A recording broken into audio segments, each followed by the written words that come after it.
On today's episode, I'll discuss whether the Chicago Blackhawks should select Caleb Desnoyer with the third overall selection.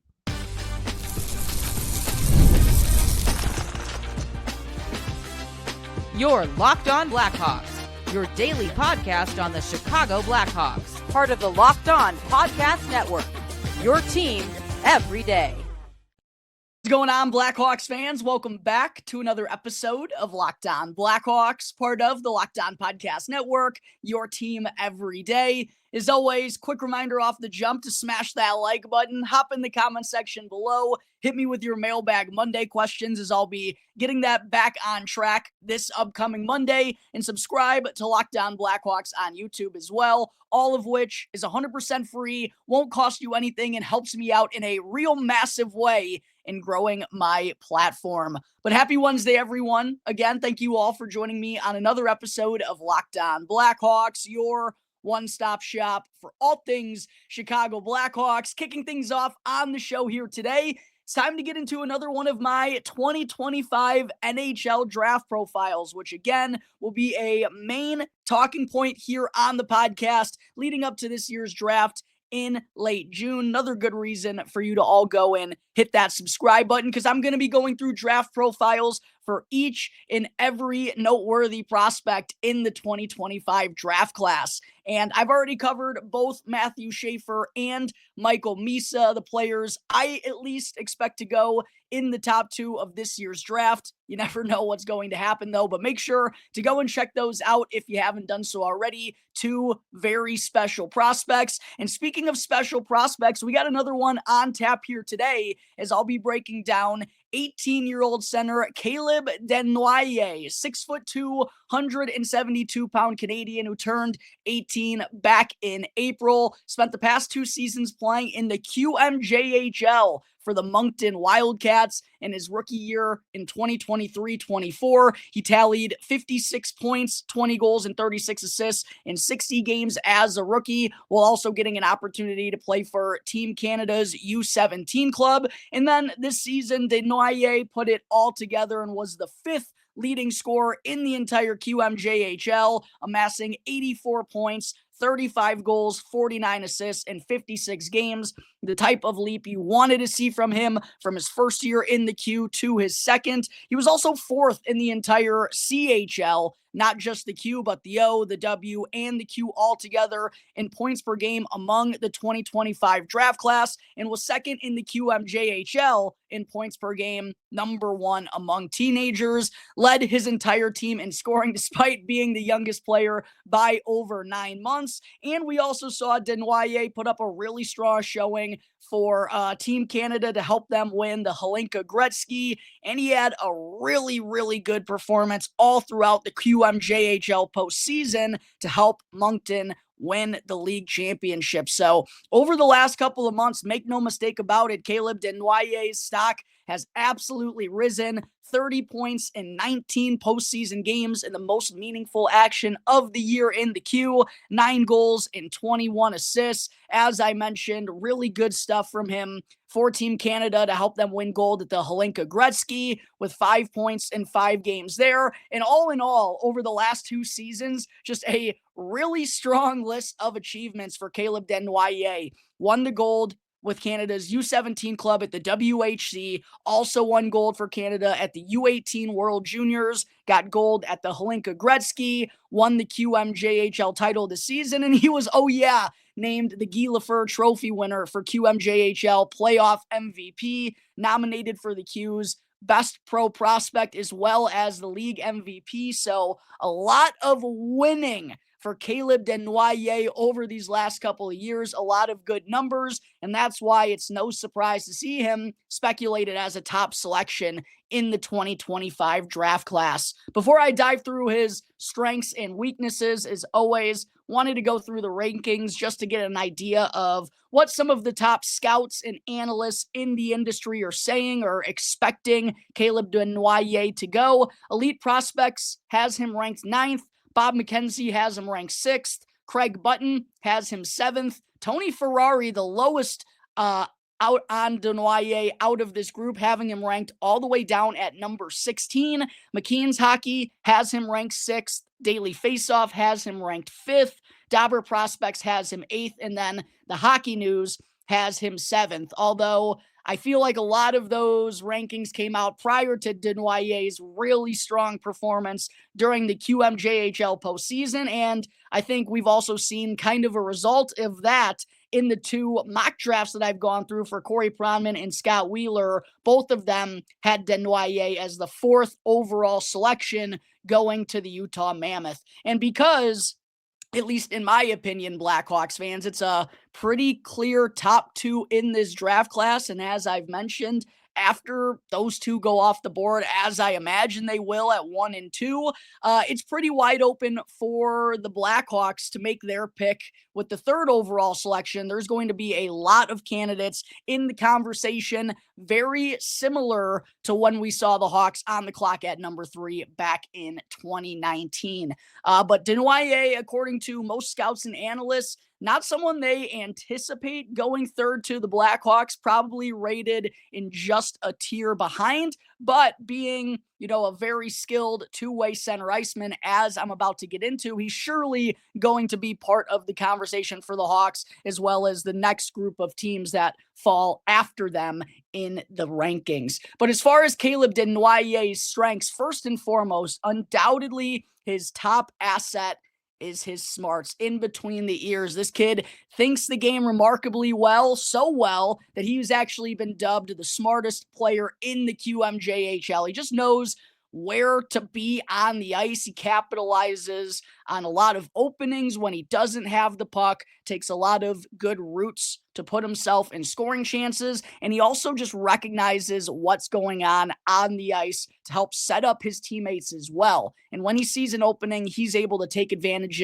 of it in a hurry because of the way that he thinks the game, puts himself in a lot of good situations, and also always seems to be in the right spot defensively too, which is obviously noteworthy when we're talking about a center iceman. And Desnoyers pairs that with really strong vision, definitely one of his best assets as well, sees openings very easily in the defense, saw him make numerous crazy highlight reel type of passes this season. A couple of them were shared on Twitter and were kind of going around and got viral there for a little bit because of just the incredible heads up extra pass that Caleb Desnoyers made. That's definitely one of his best attributes, and recognizes how to move around in transition.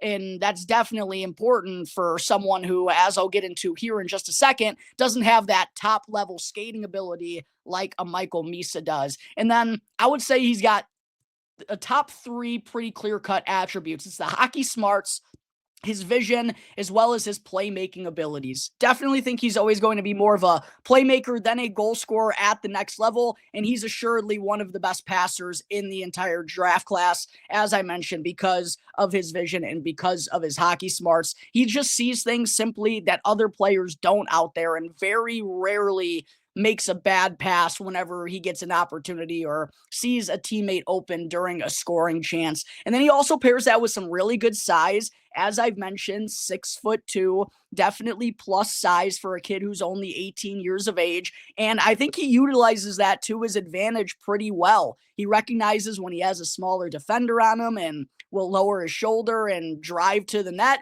And he also scores a lot of goals from those dirty areas as well. Like I talked about, his lanes and the way that he crashes the net and drives the crease, and just the way that he operates without the puck. Again, just puts himself in a lot of good positions to score those greasy cleanup type of goals, and being 6'2" allows him to capitalize on those openings more often than not. And then he's a really good 2-way player, 2-way center iceman already at a young age. One of the most complete center icemen, in my opinion, in the draft.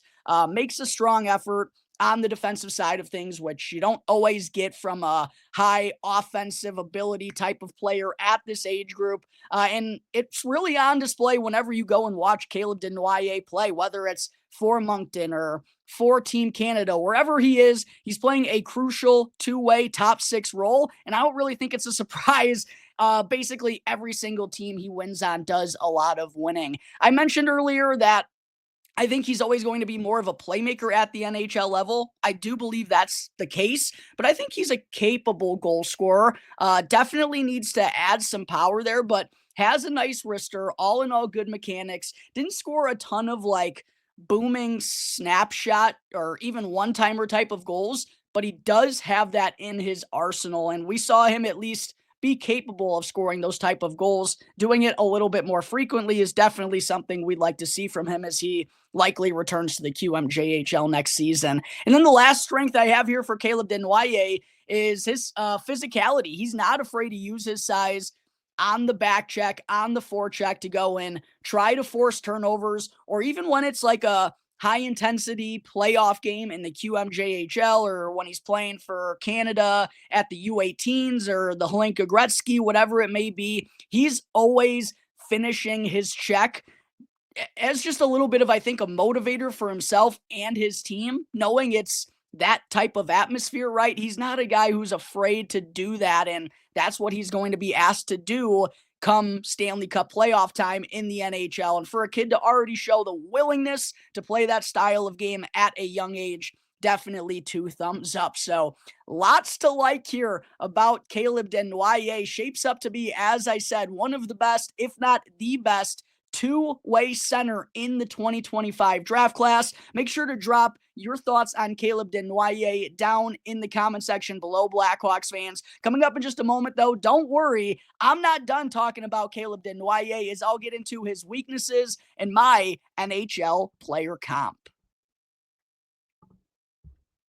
But first, real quick, I do got to talk to you all about Wonderful Pistachios. Are you looking for a snack that's both delicious and nutritious? Well, then go and crack into a great source of protein with Wonderful Pistachios. And Wonderful Pistachios is one of the highest protein nuts, with each 1 ounce serving having 6 grams of protein, giving you over 10% of your daily nutritional value. Plus, they're packed with fiber to help keep you feeling fuller longer. And who doesn't love a good pistachio? I know I certainly do. I could literally sit there eating them and cracking them all day long, and that satisfying crack of opening each shell, ooh, it's like a perfect mini snack meditation. And whether you're dropping the kids off at school or running between meetings, Wonderful Pistachios are the snack that works as hard as you do. So go and get snackin' and get crackin' with the snack that packs a protein punch by visiting wonderfulpistachios.com right now in order to learn more. Again, that's wonderfulpistachios.com in order to check it out today.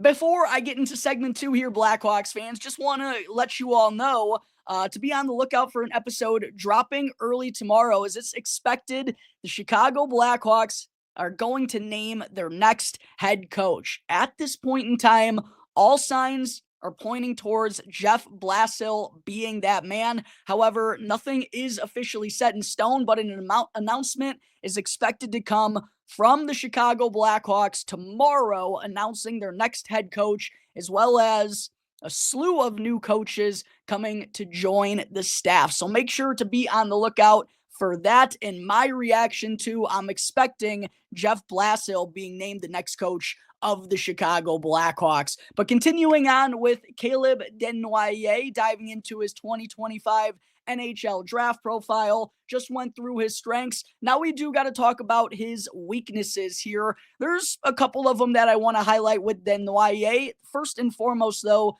the number one weakness that stands out when watching his highlight tapes or watching him play in games is that he's just an average skater. And considering how general manager Kyle Davidson has gone about things, particularly in the first round since taking over, he likes to draft players who have a high motor, who can play at a really high pace. And Caleb Desnoyer just isn't that type of player. He's not a poor skater, but he's just an average skater and doesn't have that blow by you top speed that you think is so prevalent in the modern day NHL. The way that Caleb Desnoyer moves around and is effective in the QMJHL is with his skills and with his smarts, but it's going to be harder to do that as he gets to the next level. So I really feel like for Caleb Desnoyer to be a true top line center and 100-point type of guy in the NHL,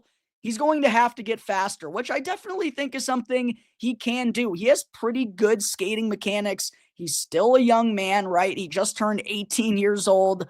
a little over 1 month ago and is likely going back to the Q next season in order to continue developing his skill sets. And from what I've heard, he plays in a system that utilizes a lot of motion and a lot of board play, something where Desnoyer is going to have to be skating constantly next season. So it's definitely something that he can work and improve upon, but I don't think he's ever going to have that top level skating ability or that high end gear that someone like Michael Misa possesses in this draft class. That's definitely the number one weakness that stands out when watching Caleb Desnoyer, although he certainly makes up for it with his smarts. Like I said, one of the smartest players in the draft class and dubbed the smartest player in the QMJHL.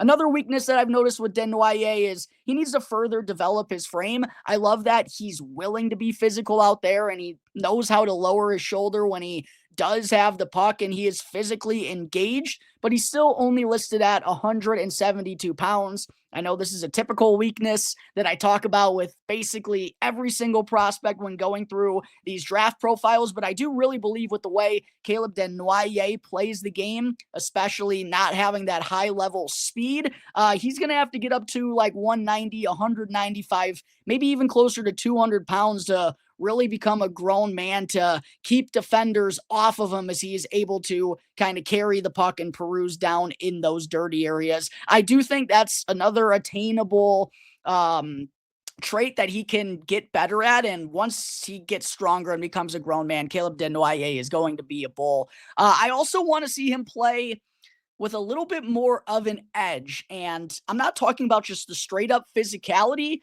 but he needs to add some sandpaper and some jam to his game a little bit. There have just been far too many, in my opinion, skill players who don't play a strong enough game to come out of the QMJHL. And Caleb Desnoyer is a player who has the size and has the capability to play that kind of style.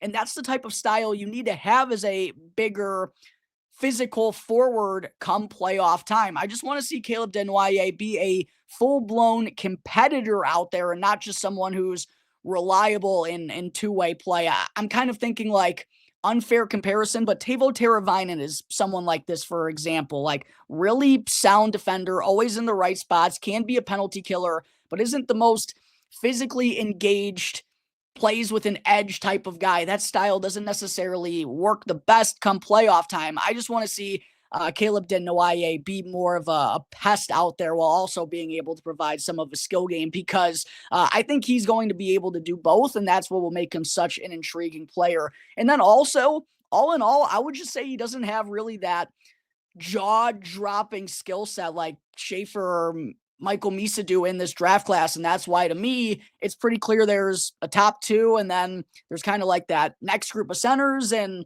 then there's kind of everyone else in this draft. Caleb Desnoyer certainly does not have the speed or the high-level skill that someone like Michael Misa does, and it's pretty evident when watching these two in terms of their highlights and whatnot. And it's just going to be hard for, even if Caleb Desnoyer does wind up getting faster, to him ever be as skilled as someone like Michael Misa. So as far as my projection for Caleb Desnoyer, I think he's a really good player. I think he's someone that is going to make whatever team drafts him very happy this year. I think he's going to be a really good two-way center iceman, but I just think he's more likely to be a second line center than he is a top line center because, as I mentioned, he doesn't have that blazing speed. And outside of his smarts, yeah, he's a really good passer, but it's not like the most dominant trait or skill set in this year's draft class. So there's just some concerns overall to me about how high is the actual upside for Caleb Desnoyer. Now, let me say this. If he gets faster, if he is able to play with a little bit of an edge, he has the full arsenal. Like, this is an unfair comp for sure, Blackhawks fans. But Caleb Desnoyer at his best, if he pans out and hits his absolute ceiling, he could be a Leon Draisaitl type of player. I don't think he's going to be a Leon Draisaitl type of player, but I'm just saying his skill set at its absolute peak, that, in my opinion, is what Caleb Desnoyer is. Probably not a 50 to 60 goal scorer in this league, but an 100-point guy who can do a little bit of everything, who has size, who can lug the puck through the neutral zone fast enough to get the job done. Like, that's the type of player Caleb Desnoyer can possibly be. My comparison for him, I've seen Mark Stone thrown out there. I've seen Jonathan Toews. I've seen Patrice Bergeron.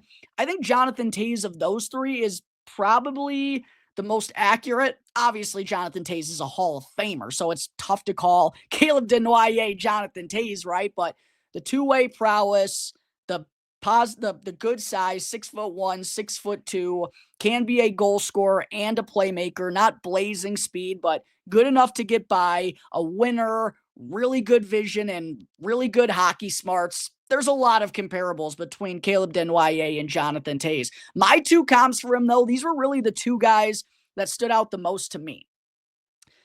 Dylan Strome, I think, is someone that reminds me a lot of Caleb Desnoyer, someone who's 65 to 75 point guy in this league, who's not the fastest skater out there, but has some good size. Stromer's a little bit bigger than Caleb Desnoyer, but Desnoyer is obviously the younger of the two players. Desnoyer obviously is the better defender of the two players, but I do think that's a pretty fair comp, as well as my favorite comp for Caleb Desnoyer is Nico Hischier. I think this is a really good comp. That's what I think Caleb Desnoyer is, someone who's regularly going to put up 60 points in this league. I don't think he's going to be your top offensive scoring option, but he's going to be a capable scorer, someone who, if he does put up 80 to 90 points, you're like, oh yeah, that makes sense, while also being very reliable on the defensive side of things. I know Nico Hischier, I think he just potted 35 goals this past season. I don't know if Caleb Desnoyer necessarily has that goal-scoring upside, but I still think Nico Hischier is more of a playmaker than he is a goal scorer, and that's pretty similar in my breakdown of Caleb Desnoyer as well. So Nico Hischier is probably my player comp for Caleb Desnoyer. As far as whether the Blackhawks should take him with the third overall pick in this year's draft, it's tough for me, Blackhawks fans, because I think his mold is really what the Blackhawks are missing in their forward group. Someone with plus size who can provide you with some offense and is a winner. Like, that's Caleb Desnoyer. The problem is number 3, I just think is a little too early to take this kid because of the capped upside due to the lack of speed. I really do think he checks off a box that they're missing, but he just doesn't have that high level upside like I think a couple of other guys in this conversation do. But I would not be mad whatsoever if Caleb Desnoyer found himself a part of this conversation.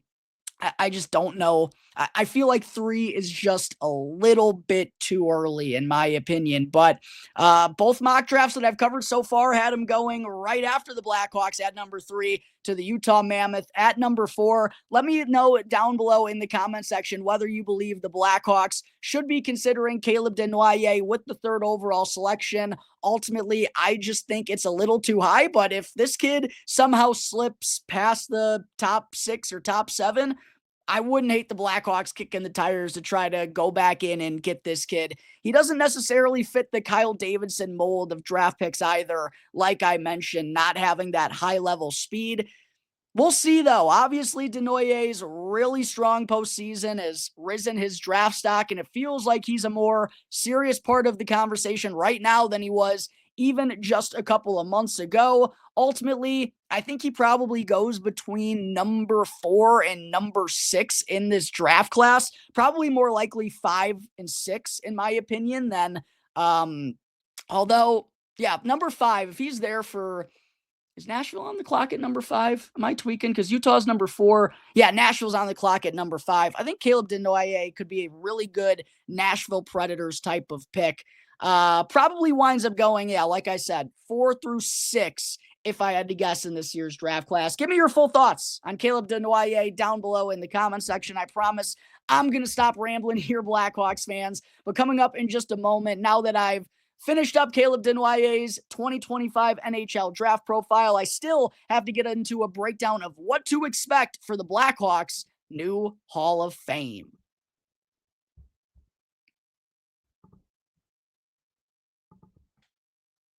Back here on the Locked On Blackhawks podcast, part of the Locked On Podcast Network, your team every day. Just want to say thank you to everyone, per usual, for making Locked On Blackhawks your very first listen here to start off your day. Now for your second listen, make sure to go and check out the new Locked On NHL Game Night. Every game, every night, right up until a Stanley Cup champion is crowned. You can get local analysis on a national scale with Locked On NHL Game Night, which is now available on YouTube or wherever you may be listening to your podcasts. Segment 3, we're coming up on the 100th season in Chicago Blackhawks franchise history, and as a part of that celebration, and there's going to be numerous celebrations all throughout the course of the 25-26 season, but the franchise also made a first announcement that they're going to be creating a Blackhawks Hall of Fame as a way to honor past legends and fan favorites from over the years, which really does seem like a right and fitting decision for the Blackhawks, considering, not everyone can have their jersey retired and the banner hung up in the United Center rafters. This feels like a really good way to recognize and pay tribute and to honor all the Blackhawks greats and the Blackhawks legends from over the years for their efforts and everything that they've done for this team on and off the ice. This feels like a really sound way to show tribute to all of those guys, and I think this is one of the smartest off-ice decisions the Blackhawks, Danny Wirtz and Jamie Faulkner have made in quite a long time. So I'm excited to see how this is all going to go and interested to see some of the ceremonies and how things are going to fare for the Blackhawks in their centennial season, 100 years as a franchise. Pretty crazy honor, but this Blackhawks Hall of Fame is going to be located in Fifth Third Arena, the Blackhawks practice facility down in Chicago, which is actually getting its own renovations here over the next 4 to 5 years. It's going to become a pretty incredible spectacle for the Blackhawks practice facility. But I'm excited to see what this Hall of Fame is going to be looking like. Kind of confusing, at least to me. I'm also not the brightest tool in the shed, but it was kind of confusing to me how they're going to be releasing certain players into the Hall of Fame. It's set to include what's listed here. It's set to include 9 players whose jerseys have already been retired, and they'll be adding 2 new players every single year, with 1 player coming from the modern era, which is from 2000 to current, and then 1 from the heritage era, which is from 2000 and before. So every new season, they'll be having 2 new players added to the Hall of Fame, getting added to the 9 players whose jerseys have already been retired. So kind of some interesting wording. I know fans are going to be able to vote on who these next players are going to be, which, by the way, players have to be 3 years at least retired in order to get announced into the Blackhawks Hall of Fame. So for those of you that were thinking Jonathan Toews and Patrick Kane immediately, neither of those 2 players are, well, Jonathan Toews. We'll see what winds up happening next year, as it sounds like he's making a run to come back to professional hockey, but we know Patrick Kane hasn't officially hung up the skates at this point in time, and whenever they do officially decide, it will be 3 more years after the fact. But like I mentioned, Hall of Fame is going to be decided fully upon fan vote, and some of the other cool things the Blackhawks are going to be doing throughout the course of the season. They're expected to honor their 6 Stanley Cup teams during signature game nights throughout the course of the year. They're also expected to be returning bobblehead giveaways. They're going to be giving out old memorabilia and more, and there will be more announcements coming this summer about some of those details. They're also going to be having a fan-centered event in the fall of 2026. So lots of good stuff during the franchise 100th official season. What I will say just immediately, I think this is obviously a no-brainer, with it being such a incredible achievement for this franchise to reach 100 years, and the incredible growth, the illustrious history and everything. The 6 Stanley Cup championship teams rightfully deserve to be celebrated and get their own night. This type of stuff shouldn't just be solely for the 100th season in Blackhawks history. Like, giveaways, bobbleheads, memorabilia, enticing reasons to come on down to the United Center. Like, yes, it should definitely be kicked up a gear for the 100th season, but the lack of this type of stuff the last few years, I think, is super at the forefront, right? And I don't really mean to make this a negative kind of conversation, because I do think this is all promising and smart things done here by the franchise and the front office, but just the lack of energy, the lack of promotion to go down to the UC, the lack of like true fan interaction and recognition of what the situation has been for this fan base the last few years. It's like, awesome. You guys crushed it for the 100th season. What about every other season besides that one? I don't know if that makes any sense to any Blackhawks fans out there in the world, but maybe that's just the opinion coming from someone who doesn't really think Jamie Faulkner is necessarily doing the best of jobs up there in the Blackhawks organization. But I digress. I really do think this Blackhawks Hall of Fame is a splendid and marvelous idea, a way that, someone like Corey Crawford or someone like Steve Larmer, who doesn't seem like they're going to be getting their jersey numbers retired in the United Center. This is a proper way for fans to go and show their and the organization to show appreciation for what these players did during their time as Chicago Blackhawks. I'm excited to see how it's going to look. Again, more details are expected to come this summer about the entire Blackhawks centennial season. But that's going to wrap up today's episode of Locked On Blackhawks, everyone. As always, thank you all again for joining me on the show. Be sure to go in, subscribe to Locked On Blackhawks on YouTube, follow Locked On Blackhawks for free as well, wherever you may be listening to your podcasts. That way you don't miss out on any of the latest episodes, and you can get them as soon as they're available. Until the next episode, everyone, enjoy the rest of your Wednesdays. I'll see you next time on the Locked On Blackhawks podcast, part of the Locked On Podcast Network, your team every day.